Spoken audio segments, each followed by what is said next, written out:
জয়গুরু। আজকে আমি আলোচনা করব ধর্মের নীতিগুলি যথাযথভাবে পালন করতে হলে বর্তমান শ্রী শ্রী আচার্যদেবকে মেনে চলতেই হবে। কারণ শ্রী শ্রী ঠাকুরের অনুসৃতিতে যে বাণীগুলো আমরা পড়লেই বুঝতে পারি যে ঠাকুর এই বইগুলির মধ্যে, এই বাণীগুলির মধ্যে জীবন চলার যে পথ ঠাকুর কত সুন্দরভাবে বলে গেছেন, কত বই পুস্তক লিখে দিয়ে গেছেন শুধুমাত্র আমাদেরই জন্য। বাণীগুলি শুধুমাত্র পড়লে হবে না, বোঝার চেষ্টা করতে হবে।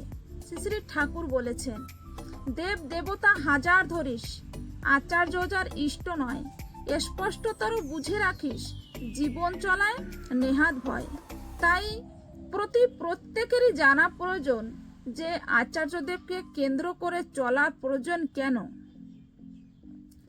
আজকে আমরা ধর্মাচরণ করা সত্ত্বেও যেখানে প্রবৃত্তির তাড়নায় মন অস্থির, স্বামীর সঙ্গে মনের মিল নেই, ছেলে মেয়ে কারো বশের নয়, প্রতিবেশীর সঙ্গে মন কষাকষি এবং রোগ শোক দুঃখ জ্বালা প্রভৃতি যে ক্ষেত্রে নিত্য সহচর, সেসব ক্ষেত্রে ধর্মের নিয়ম বা বিধিগুলি যথাযথ পালন করা হচ্ছে না।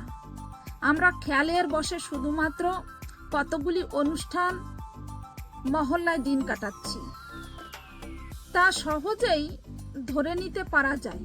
কারণ আমরা নিজের খেয়াল মাফিক পূজা অর্চনা ও গঙ্গা স্নান ইত্যাদি নিয়ে ব্যস্ত।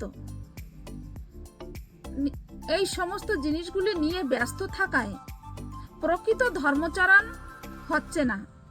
শ্রী শ্রী আচার্যদেবকে দেখে মেনে চলার চেষ্টা করলে আমাদের রোগ শোক দুঃখ জ্বালা সব ঠিক হয়ে যাবে। শ্রী শ্রী আচার্যদেব নিজে আচরণ করে চলার কায়দাগুলি আমাদেরকে দেখিয়ে দিয়ে যাচ্ছেন।